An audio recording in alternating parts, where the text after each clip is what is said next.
अस्सलाम वालेकुम।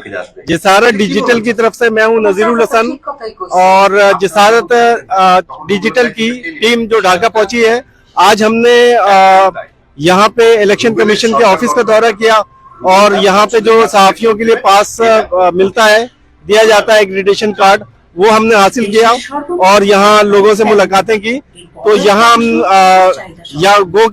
यहाँ बांग्लादेश आने से कबल हमने वहाँ के एम्बेसी से राब्ता किया था, लेकिन किसी टेक्निकल वजूहात की वजह से हमारी यहाँ पे एंट्री नहीं हुई थी। तो आज हमने बनफ़ से नफीस खुद यहाँ आके एंट्री की है और यहाँ मुख्तलिफ लोगों से मुलाकात की। हमारे साथ ताहिर अकबर साहब भी मौजूद हैं। मैं चाहूंगा कि ताहिर अकबर साहब थोड़ी सी तफसील बताएं कि आज हमने यहाँ पे क्या किया है और किन से मुलाकात की है। देखिए, इस वक्त हम मौजूद हैं यहाँ पर इलेक्शन कमीशन ऑफ बांग्लादेश पे मौजूद हैं और आज हमने यहाँ से एक्रेडिटेशन कार्ड हासिल कर लिया है।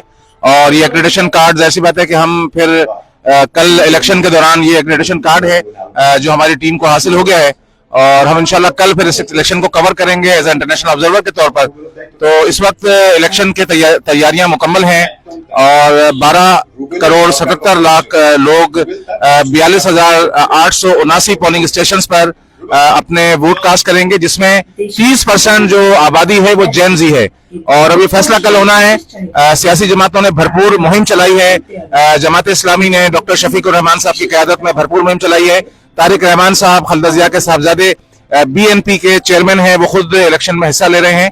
तो कल बड़ा कांटे का मुकाबला मुतवक्का है और आप देख रहे हैं कि मेरे सामने, आपके सामने, मेरे पीछे इलेक्शन कमीशन की एक स्क्रीन लगी हुई है जिसमें वोटर्स को जो है ना वो मोटिवेट किया जा रहा है कि किस तरह जो है लोगों को वोट देना चाहिए। तो इलेक्शन कमीशन से हम आपको बरास बता रहे हैं।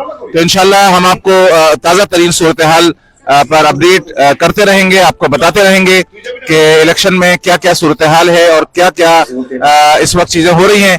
तो इंशाल्लाह फिर आपसे किसी लाइव में मिलते हैं।